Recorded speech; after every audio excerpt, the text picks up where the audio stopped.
And thank you all this morning for spending a little time with us.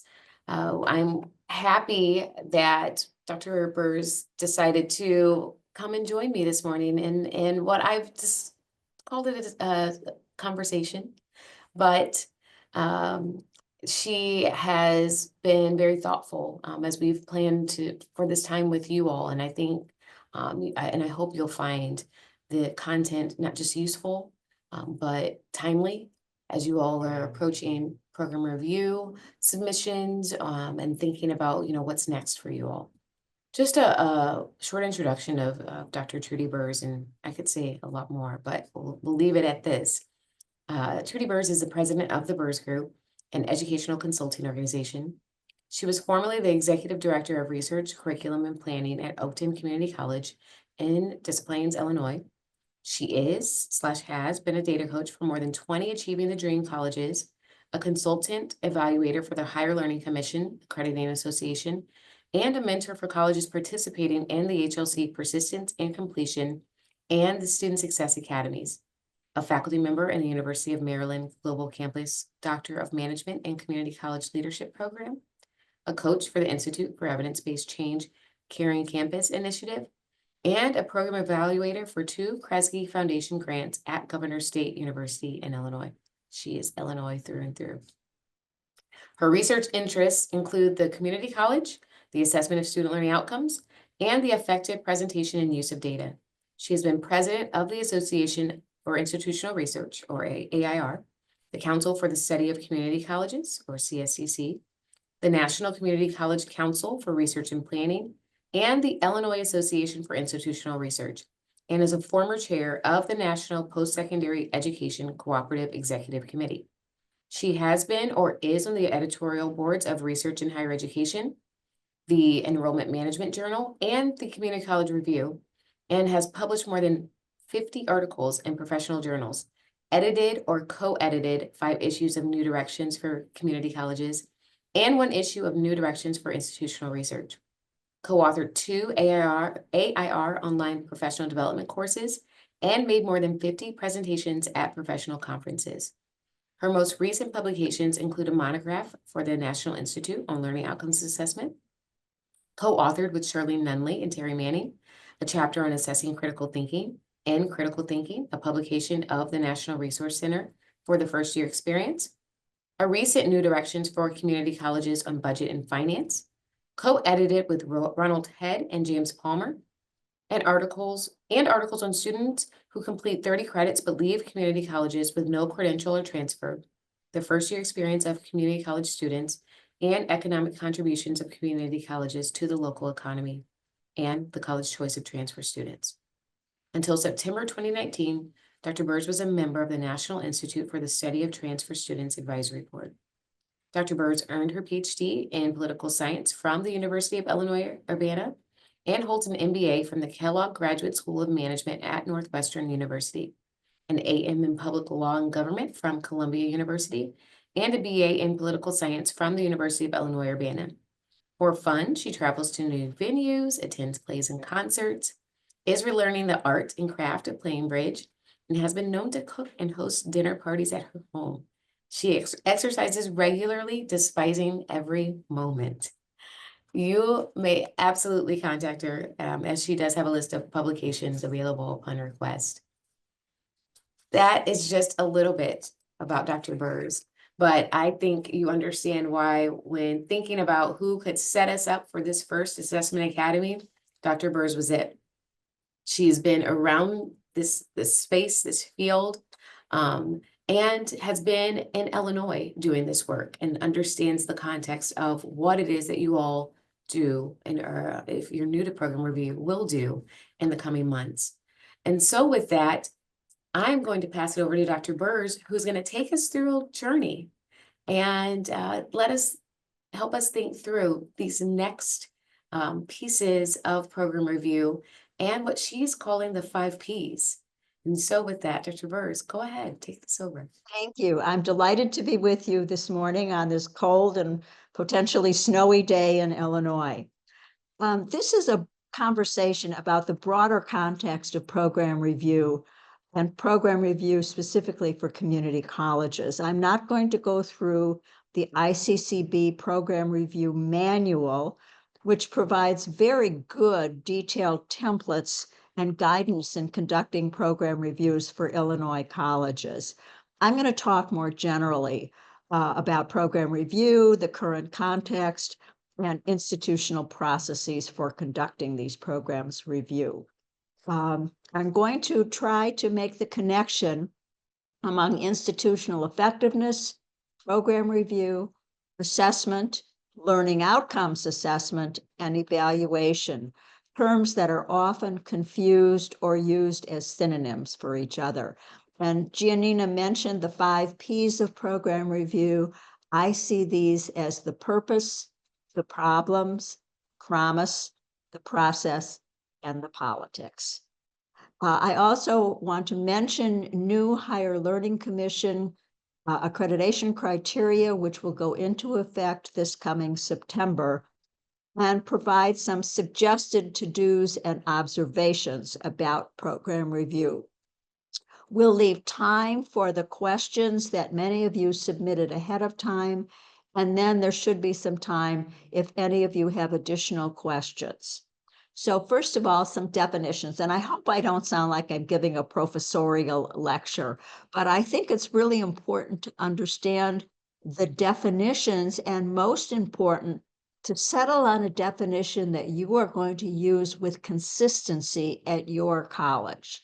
So here, from my perspective, are some key definitions. The first is institutional effectiveness. The broad, ongoing, integrated, and systematic set of institutional processes that a college uses to ensure quality of both academic and support programs and administrative functions. Today, we're not going to be talking about the administrative functions, but they too, I think, should be part of the program review process at an institution. Program review is a type of evaluation of an instructional support, student service, or administrative program department or unit. And this definition includes virtually all departments of a college. It's a little bit different from institutional effectiveness because institutional effectiveness is very broad and looks at the institution as a whole, whereas program review focuses on a specific department or unit within the institution. Assessment generally is the systematic process of gathering, analyzing, and interpreting evidence to evaluate student learning, institutional effectiveness, and program outcomes. The assessment of student learning is, in my view, a subset of assessment more broadly. And that is specifically the process of defining, measuring, and evaluating the knowledge, skills, attitudes, and competencies that students are expected to achieve upon successful completion of an assignment, a course, or a program. And I think what's really important, 2 points. First, it's very hard to change attitudes. And so I don't spend a lot of effort trying to do that. I think what's important with learning outcomes assessment is to address the knowledge and skills and competencies a student should have.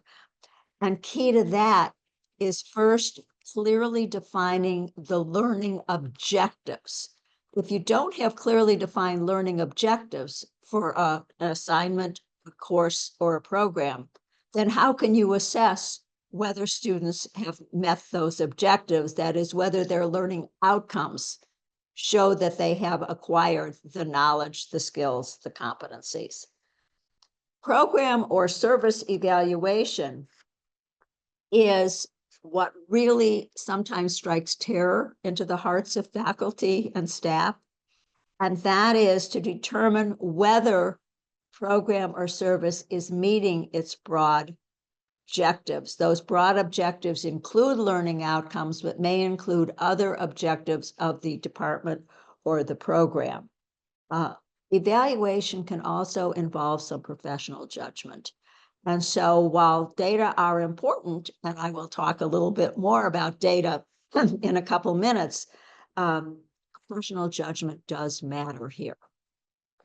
So what are the 5 Ps of program review? The first one is the purpose of program review. And oftentimes people think the purpose of program review is just to comply with a state mandate, and they do this work begrudgingly because they don't see any value other than being able to check the box saying we did it. But I think there are other purposes that are really much more important. One is to gather information on how to improve a program or service, and very important, to sustain what is working. Oftentimes we focus on what's not working and we neglect what is working. And then we wake up months or a year or two later and find out that we're not doing something that was really effective because we didn't pay attention to it. So it's important to be sure to look at what is working as well as what needs to be improved. And yes, another purpose of program review is to meet external requirements and expectations for accountability. Another purpose of program review, and this may get a little bit into the political realm because the 5 Ps are not distinct from each other, there is some overlap here, is to neutralize interference from outside entities. If you do a good program review where you use evidence on which to base conclusions, you are more likely,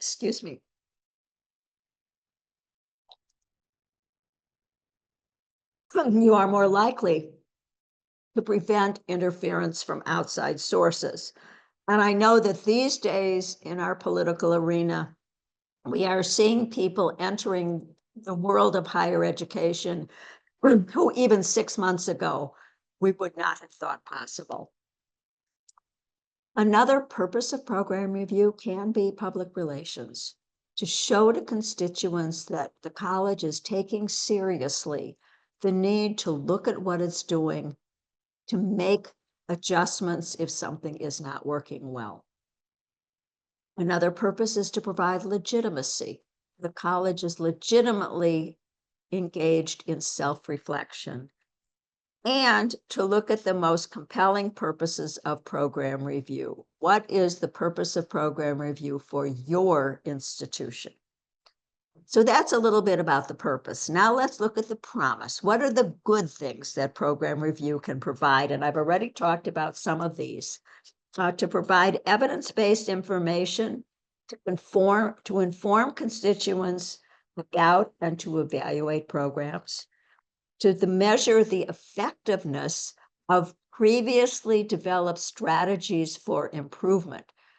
Sometimes what happens, unfortunately, is at the end of a program review, there will be recommendations that then drop into a black hole. They are not attended to, they are not funded, they are not examined, and nobody comes back later to say, was this recommendation for improvement implemented? And if so, what were the results of that? Again, and I'm gonna hammer away at this to affirm what is working well. That's another promise of program review. And to identify opportunities for improvement. And it's to limit perceptions and, unfortunately, the occasional reality that program evaluations are only subjective, and to use program review rubrics and data to show that there is a serious look at what's really happening with a program and not just somebody saying it's good because I say so. So what are the problems of program review? Because unfortunately, there are problems as well. One is, again, the notion that it's just, I have to do it. It's a burden imposed by external entities that has no value other than ticking the box that I did it. A fear, and this is real in many institutions, that program reviews will lead to personnel evaluations and potentially to program closures. Another problem, a different type of problem, is that data may simply not be available. For example, it's often very difficult to get good data on the employment of program completers.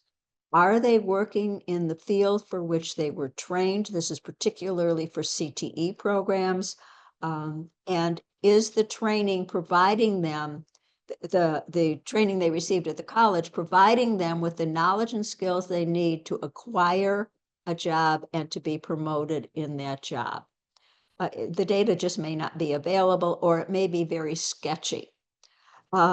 Another problem is that in some institutions, one person is charged with doing the program reviews, goes into an office, does the review, comes out, nobody else is involved or learns from that effort.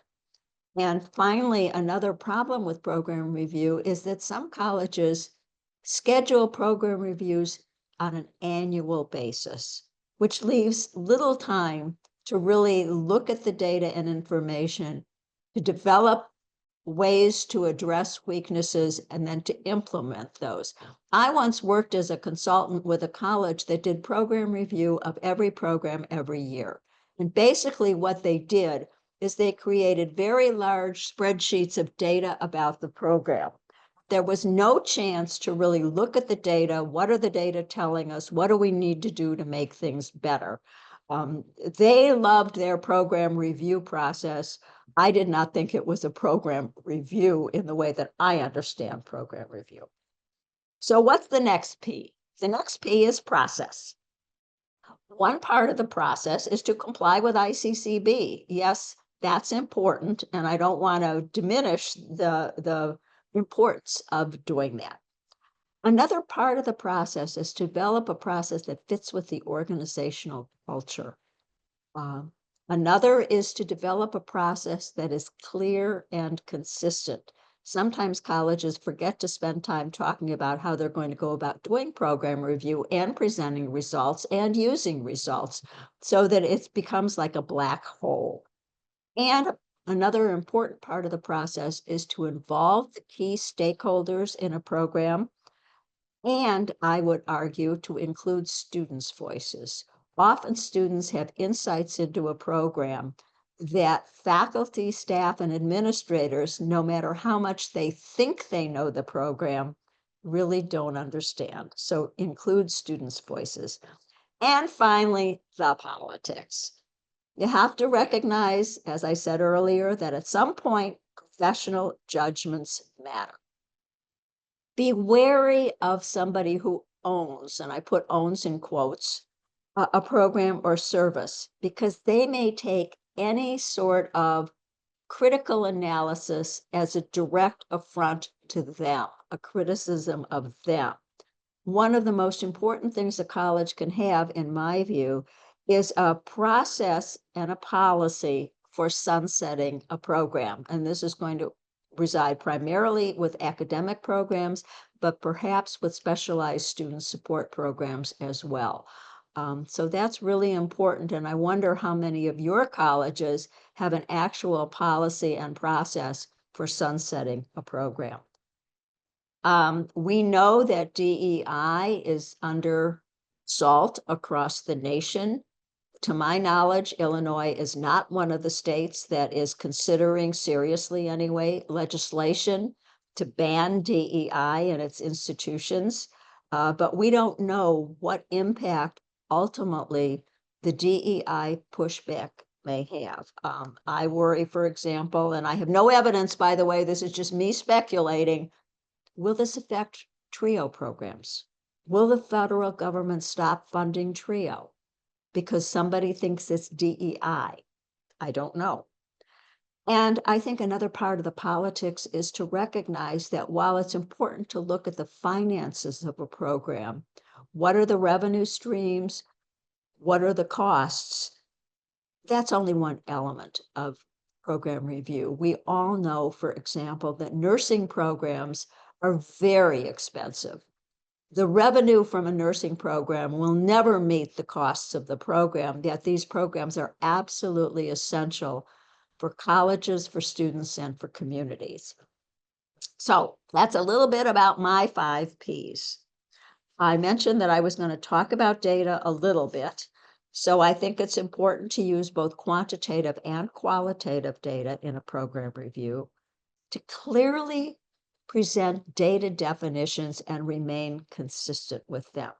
The word retention in higher education for me is one of the most problematic words unless it's accompanied by a very clear definition. First of all, in higher education, retention is considered a good, a positive. Is course retention a student stays in the program till the end of the course, or is it the student successfully completed the course? Is retention a student staying at the college from one term to the next? In higher education, retention is a positive. In K-12, retention is not positive. It means a student had to repeat a grade. So that's one example of a term that really needs to be clearly defined. In presenting data, I think it's really important to identify the source of the data, the time frame covered by the data, and who is included. These days, many community colleges have hundreds, even thousands of dual enrollment or dual credit students still in high school taking college courses. When you look at student success data, are you including or excluding the I'm using the words dual credit and dual enrollment synonymously here, by the way. Are you including or excluding them?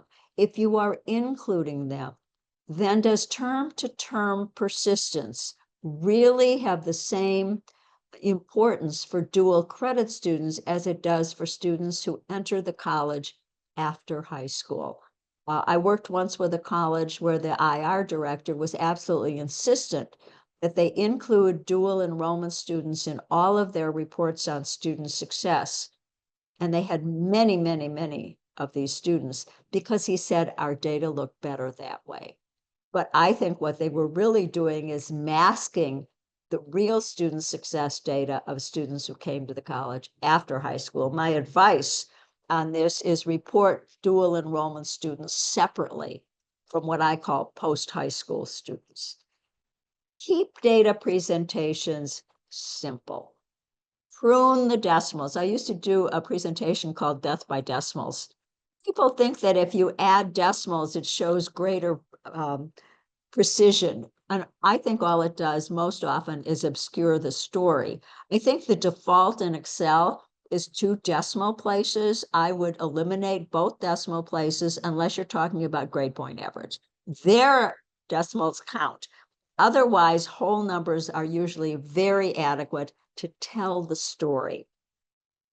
You need to look at both numbers and percents in presenting data.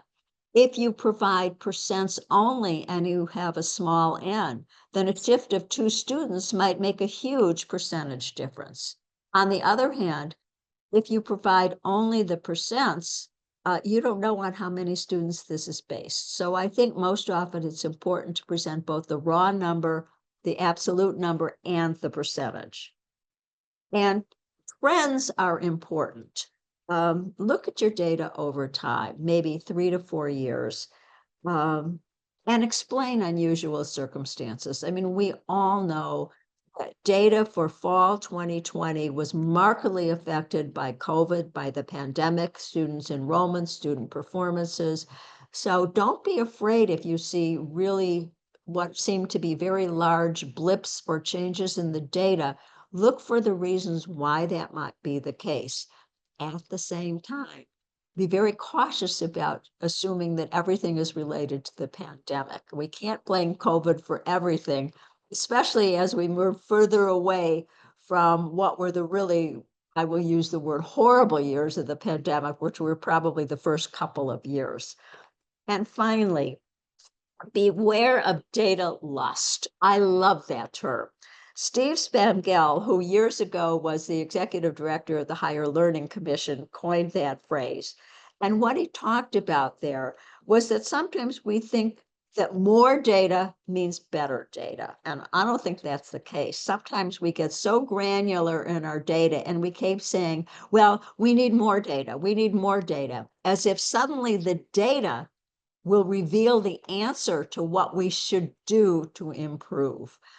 Estella Benjamin once said, a wonderful scholar, once said that data are inert. Data don't act, they inform.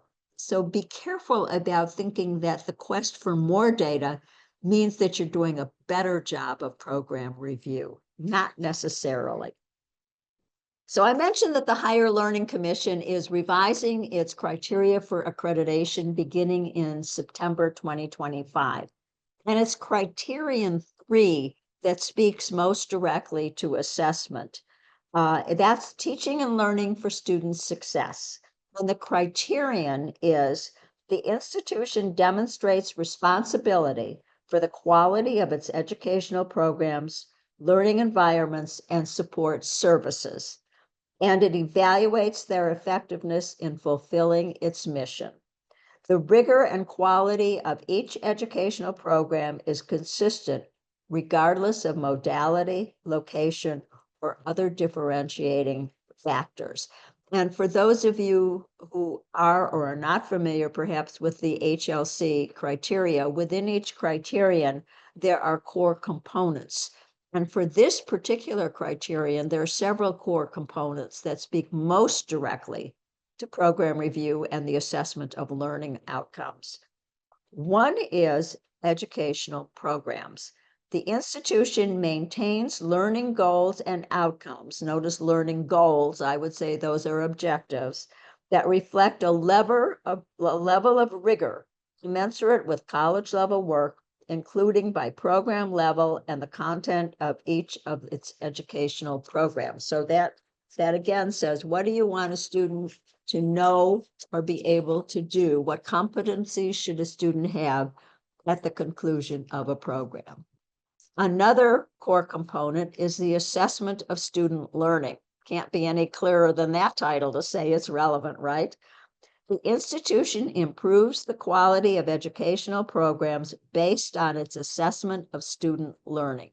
What that says to me is an institution to meet this criterion is obligated to have an assessment of student learning program and process, and to be able to show how the results of those assessments are used for improvement.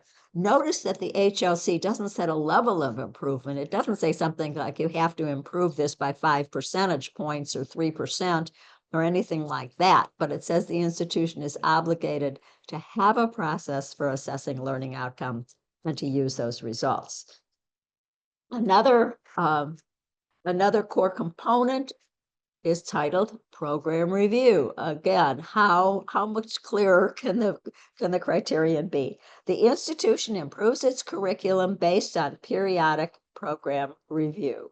Again, the HLC says, show us the evidence that you are improving the curriculum based on program review, but we're not telling you what improvements you need to make. That's up to the institution.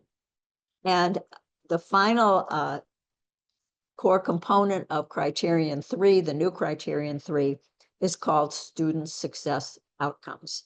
The institution's student success outcomes demonstrate continuous improvement, taking into account the student population it serves and benchmarks that reference peer institutions. So that's a little bit new to look at peer institutions. And there are a number of national data initiatives that allow you to do that. But many of these focus on the institution as a whole, and they don't get down to the level of a program. The ICCB data may help you get to the level of a program. Demonstrating continuous improvement can be frightening for people. What if the metrics don't change? So you need to explain what you've done and why or why not you think the metrics may have changed. And again, be wary of blaming COVID for all, because by the time these new criterion go into effect, unless we have another pandemic, and I don't even want to think about that, it'll be too far beyond the worst of COVID to keep using COVID as the excuse. So what are some to-dos I suggest with respect to program review? And many of you may be doing these already. First, read and use the ICCB template. Don't make things up. The templates are very comprehensive. They may seem daunting at first, but they're very realistic and to be used.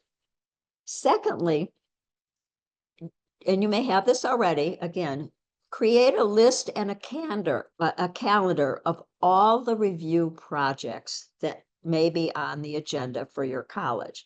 These will include accreditation, both institutional through the HLC if you're in Illinois, or a specialized accreditation for a program such as nursing, grants that require some sort of summary or review or evaluation, the ICCB program review, special programs such as Achieving the Dream, whether you participate in data collection activities that are voluntary, such as the Post-Secondary Data Partnership, the National Benchmarking Project, or the Voluntary Framework of Accountability. So create that list and calendar, and then see how you can align those as best you can. Consider inviting an external reviewer, at least for some of your programs. It's not typical for community colleges, but an outside person can provide important insights and observations that those who are closer to a program within the institution just may not be able to do. Again, include student voices in data collection and interpretation. For example, if you do a survey of students, invite a group of students to look at those results and to give you their ideas about why students are saying what they're saying in that survey. Include staff in data collection and interpretation. Administrative assistants, library staff, public safety officers, IT help desk staff, lab staff often have insights into students' experiences that we typically don't consider. They really know a lot about students. Take advantage of their knowledge. Develop a program review process that is feasible, involves a variety of voices, again, is aligned with other required reviews, and consider the value of having a program review committee that might be part of the process. And if you have a committee, what is its membership? What is its charge? And what are its processes? And be transparent. Again, one of the political realities is if people start fearing there's this little group of people doing program review and making judgments in their little black box, that is going to be very destructive to the institution. And consider whether to have a department present its review to a different group, maybe a program review committee, maybe the president's cabinet, maybe both. This can be very stressful and incite fear. This is part of the institutional culture, whether it might do that, but it's also an opportunity for a department to showcase its strengths, its opportunities for improvement, and to make a case if they need additional resources. I'm not going to say they'll always be heard, but to make the case if they need additional resources. So those are some general to-dos for you to consider. I'm not saying you need to do all of these. Some you obviously do need to do, but just things to chew on. And finally, just a couple of more general observations. I think Gianina is going to provide you with a reference to a Penny Eagleston article about program assessment and program prioritization. That's something that community colleges typically don't do.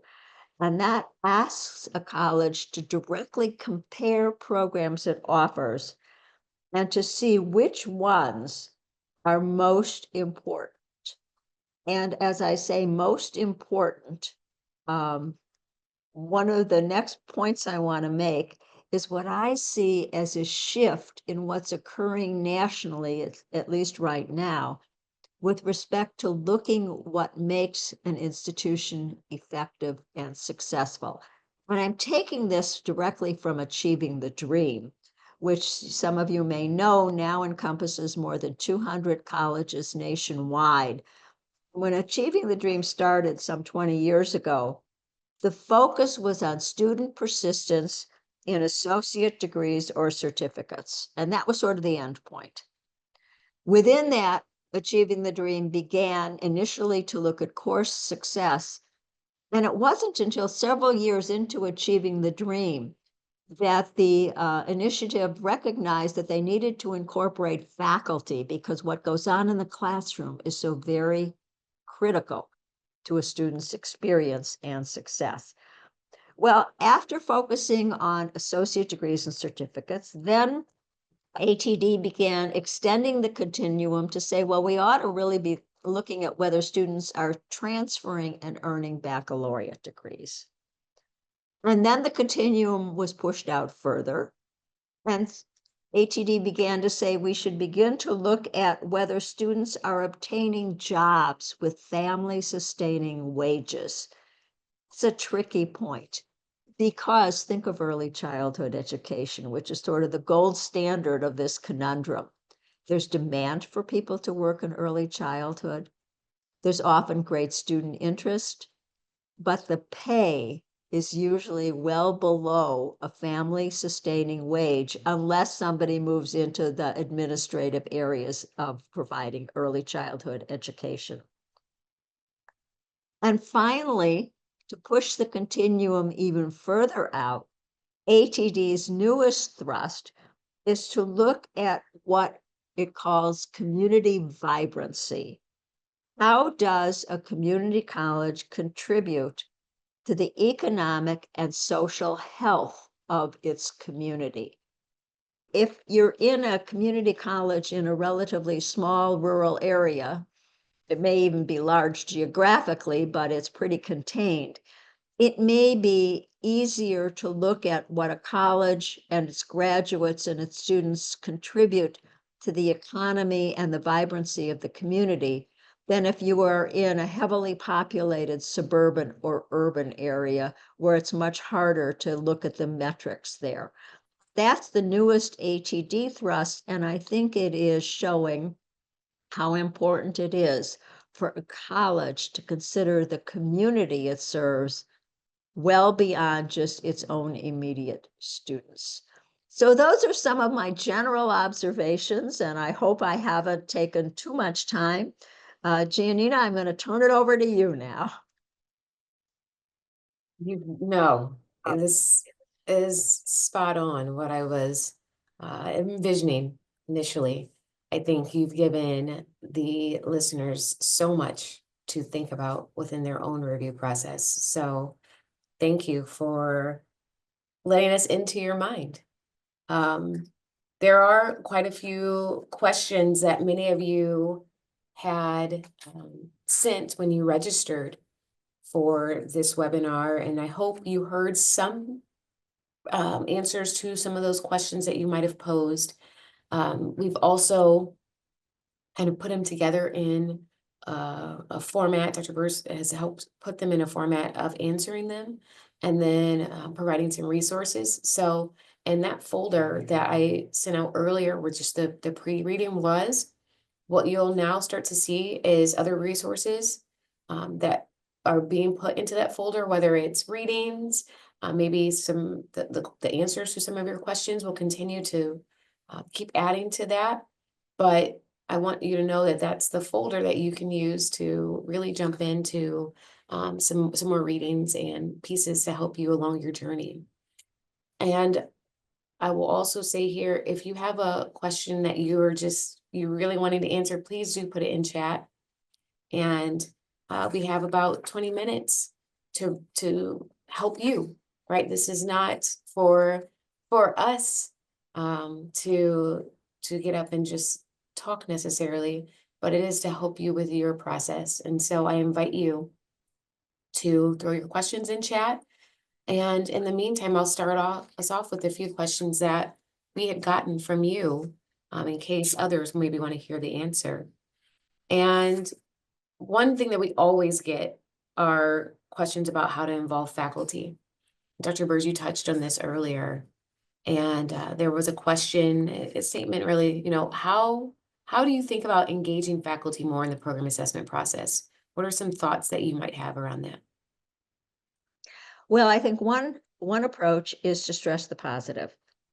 Program review is a way to find out about all the good things faculty are doing, and also to make the assumption that faculty care about their students, they care about the effectiveness of their programs, and they want to do the right thing. They may not know what that is, but don't focus on the 5 or 10% who are the naysayers. Focus on the people who are positively looking at ways to improve their program or want the affirmation that they are doing a good job. Now, the data may show they're not, but nevertheless, I would focus on the positive. I think another way to involve faculty is to couch program review as a form of professional development, to help them learn more about their program and about the institution and about using data and information, both quantitative and qualitative. And particularly if you have faculty who are interested in moving forward with it into administrative positions, this is a form of professional development for them. I think a third approach is if you have any faculty members who are in graduate programs. Is there a way, and I don't know if there is, to involve the work they do in program review as part of their professional program of study, as part of their graduate program. And I think a fourth way is to make sure that the program review process at the college is very clear and transparent. Don't ask faculty to do what they don't have the capability of doing, or they shouldn't be spending their time doing. For example, let IR compile the data, working with faculty to be clear about things like data definitions, timeframes, and so on. So those are just some ideas about engaging faculty. They also got a question about how to engage deans How to and what? engage the deans in some of this work. Would you say much of that also extends to what you just said, extends to deans? It absolutely extends to that. And if you have a program review committee, or if you have people doing program reviews present to a group, then include the deans in the audience for those presentations. I think it's also important that the deans keep apprised of the process as programs within their areas are going through reviews. It's very helpful, very helpful. There's a question in chat that says, how do you ensure follow-up on action items? Typically, our program review writers list the action steps that will be taken, then the program review is filed, and no one looks at it for 5 years until the next program review rolls around. Any ideas about maintaining momentum without me just constantly policing the process? That's part of the institutional culture, and that's up to college leadership. Because if the college leadership allows for the program reviews to just sit and doesn't follow up on the recommendations, it's no wonder that nothing will be done. It's also important in looking at the recommendations to realize, A, the recommendations may involve other departments that are or are not able to make the changes that would be required. And B, the recommendations may be unfundable. They may be simply too expensive. I mean, how often do we hear that we need more of this, more of that? We know that institutional finances are a huge issue in terms of what needs to be actually implemented. And a third piece, and this is really hard, what are you going to stop doing? In a program review, our programs encourage to say, we've been doing this, but you know what? It's involving very few students. The data show it's not working. We need to move on to other priorities.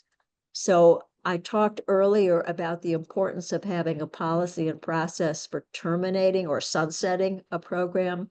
But even if a program is continuing, are there elements within it that have outlived their effectiveness? Maybe they never were effective and evaluated in the first place, and it's time to stop. Well said. Use the resources for something else. There was a question that was given to you. How much flexibility do institutions have to create processes on their campuses to accomplish program review? To my knowledge, neither HLC nor ICCB dictates a process. I think that's up to the institution.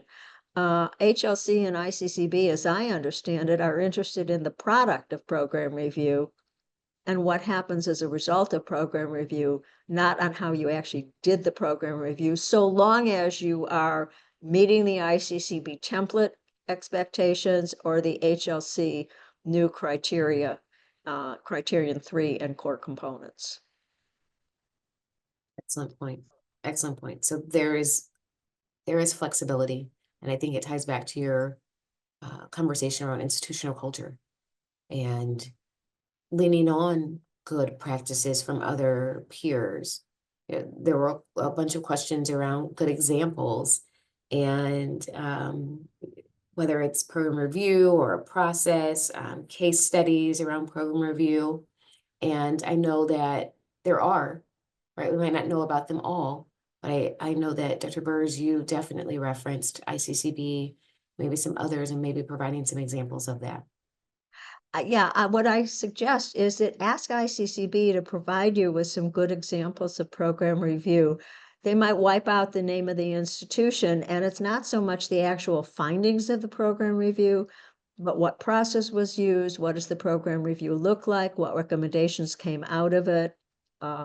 So I wish I had examples that I could share with you. At this point, I don't. But talk to ICCB and talk to colleagues at other institutions to find out how they're going about doing program review. I think right now is a great time to plug in the next assessment academy that we're having on April 1st.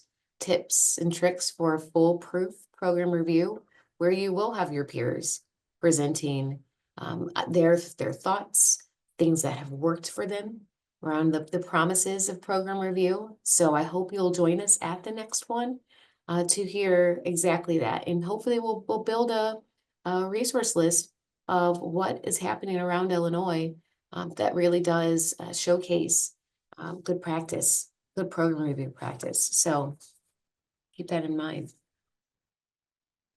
If this is always a question I think we get around program review, and it's, is there a good way to tie in program review with general education assessment?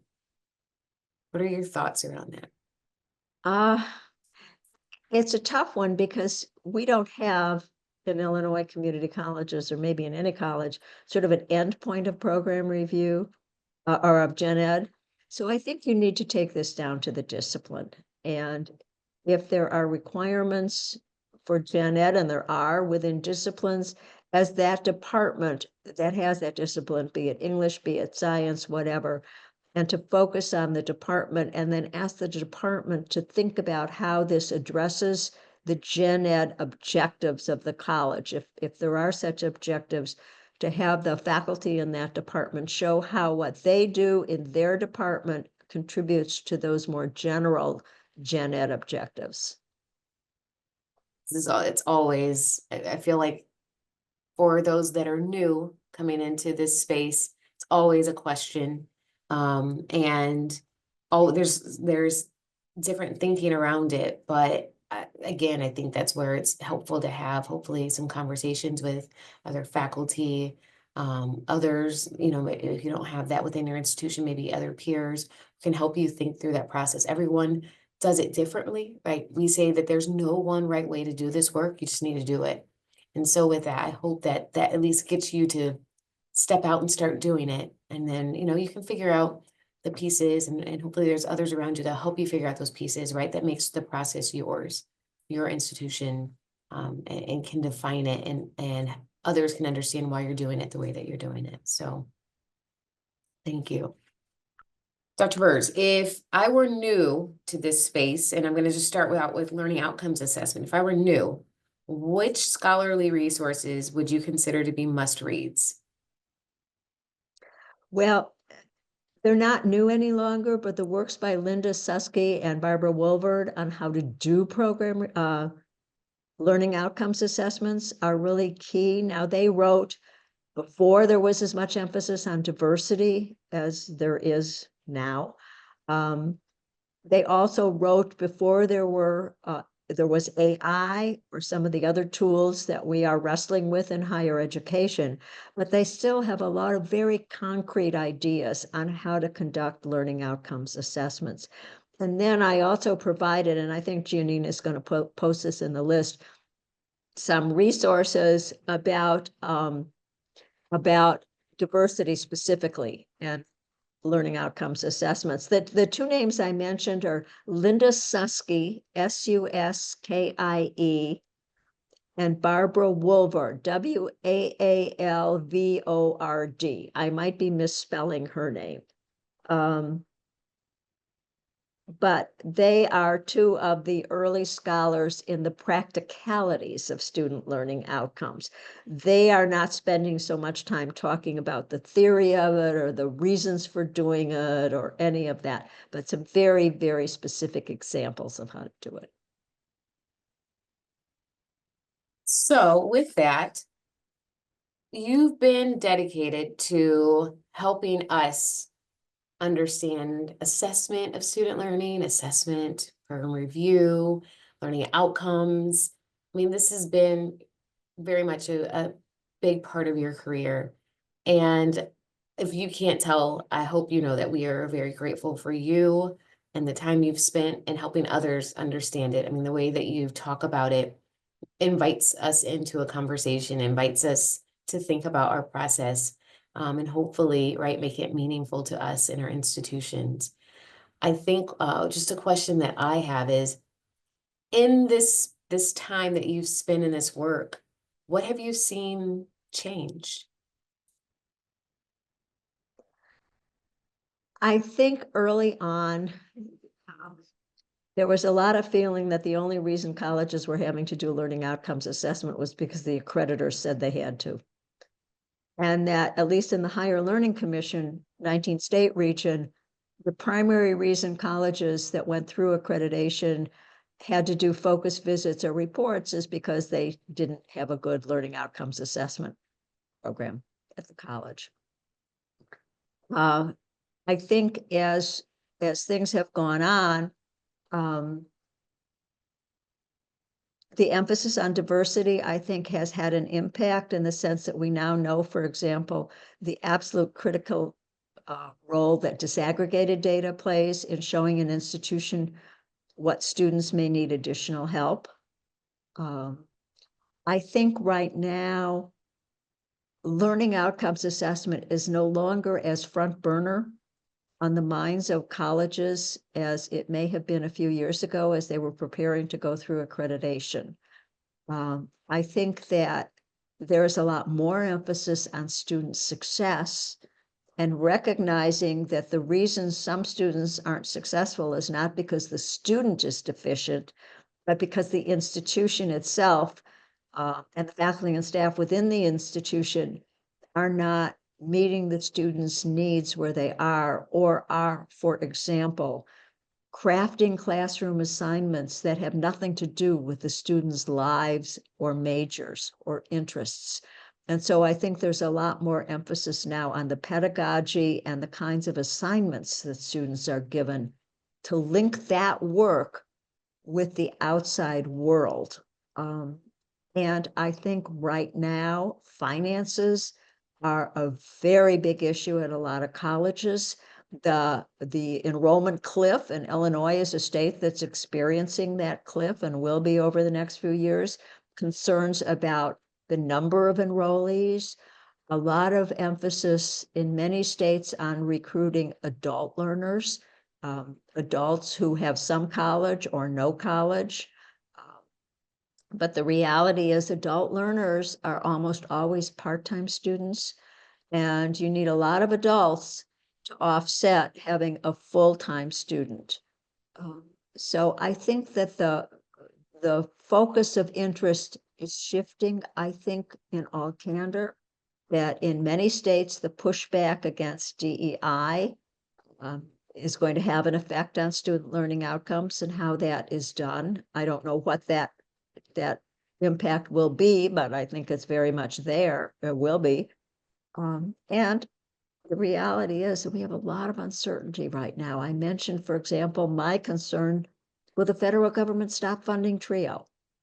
You know, I think that we can't anticipate yet what impact the new administration may have on the work that we do that for many years we took for granted, that we would be able to continue to do this work. I hope I'm not sounding too depressed or depressing, but I'm calling the shot as I see it. I thank you for the reflection and the ability to reflect in the moment. It definitely, you end where we started. And, you know, I hope you all got a chance to experience Dr. Bers. She has put me on to Herkel Dirkling, and we've shared some brief moments of joy. And you, at the beginning of this conversation, talked about an article that you have yet to read about how we might bring joy back into the classroom.